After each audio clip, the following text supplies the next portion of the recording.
You've been a product owner for 4 years. You've owned a backlog worth millions of dollars in development investment. You've shipped features that users actually adopted. You've sat in rooms with executives and helped them understand what the product should do next and why. And your resume says, managed backlog and wrote user stories. No wonder you're not getting callbacks. Here's the truth that most product owners don't realize until it's too late. Your resume isn't failing because you lack experience. It's failing because it's making you sound like a backlog administrator instead of a product professional. And there's a massive difference between those two things in the eyes of a hiring manager. In the next 8 minutes, I'm going to show you the 3 biggest mistakes product owner resumes make. And I'm going to show you exactly how to fix each one. I'm Abel Mendez, founder of Agile Career Forge.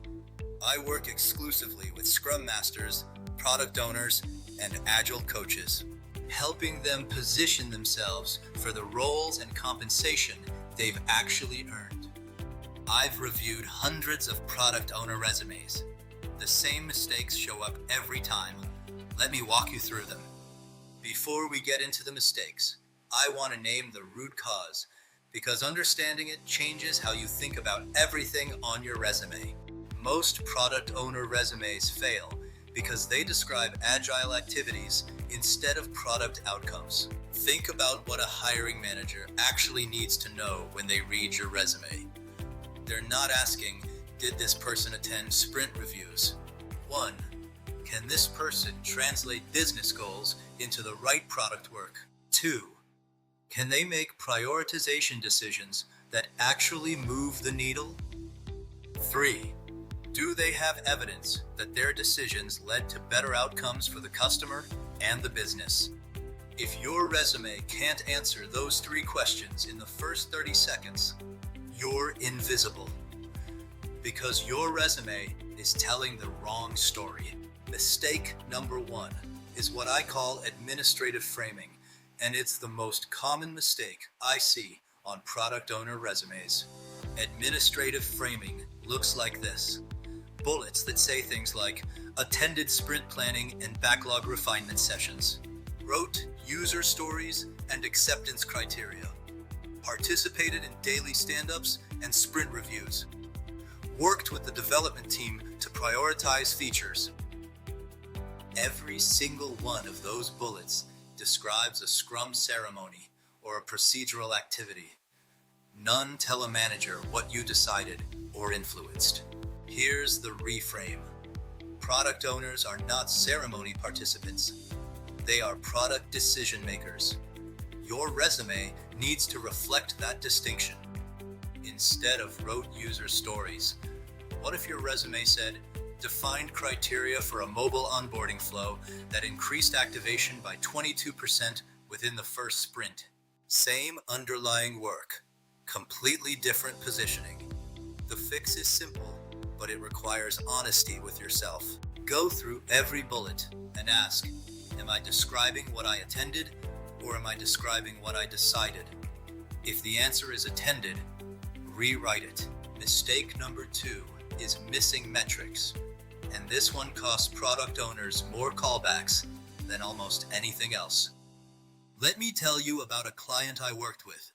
6 years of product ownership. He had genuinely impressive work under his belt. A major feature launch that reduced customer support tickets significantly, and a roadmap he restructured that cut time to market by almost a third. None of it was on his resume. His resume said things like, collaborated with stakeholders and supported feature delivery. He had 0 callbacks for 6 weeks. We spent 1 session finding his metrics and putting them on paper. After the rewrite, his resume said, restructured product roadmap to align with Q3 OKRs, reducing time to market by 31% and cutting support tickets by 40%. He got 2 callbacks the following week. The metrics were always there. They just weren't on the resume. Here's the list of product metrics I want you thinking about.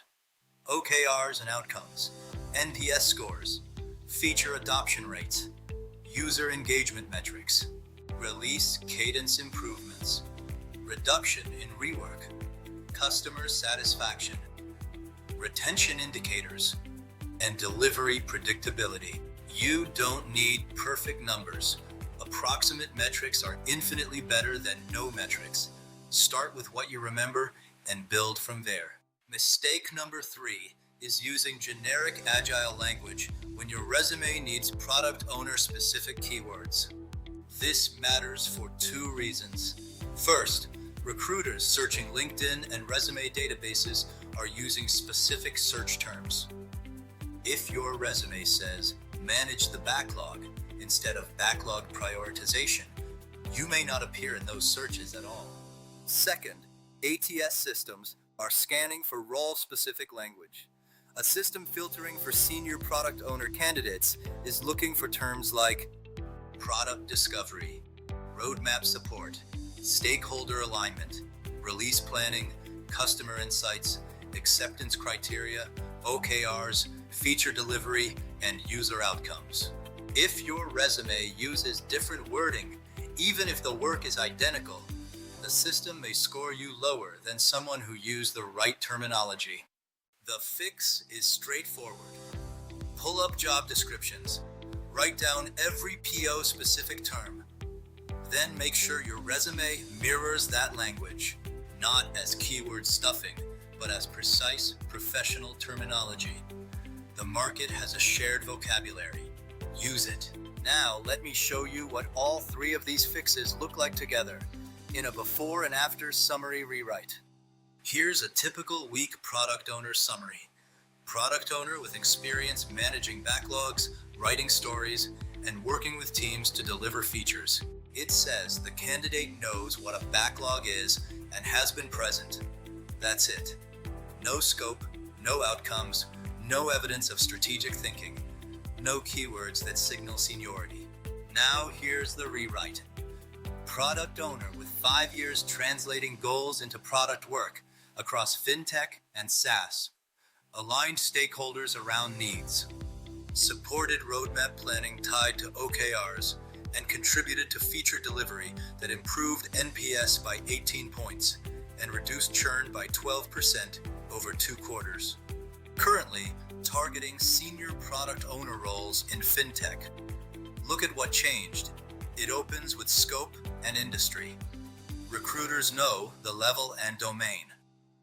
It shows prioritization and strategic alignment. That language signals a strategic professional, not a backlog administrator. It has metrics. Those numbers make the outcomes feel real and verifiable. And it ends with direction. Same experience, completely different signal. Let's bring this together with 3 action steps. First, go through every bullet and ask, am I describing a ceremony or a decision? Rewrite them. Second, find your metrics. OKRs, NPS, adoption, churn, engagement. Approximate numbers are fine. Get them on paper. Third, read job descriptions. Write down the PO-specific terms they use and make sure your resume mirrors that language. Do those 3 things, and your product owner resume will immediately stand apart from the majority of applications in your target market. If you realized your resume has these problems, that's exactly the kind of work I help product owners do every day. I offer a free 15-minute discovery call through Agile Career Forge. We'll look at your situation and figure out if I can help. The link is in the description below. Book the call. No pitch, no pressure, just clarity. If this video helped you, subscribe. Every week, I post career strategy built specifically for Scrum Masters, product owners, and Agile coaches. I'll see you in the next one.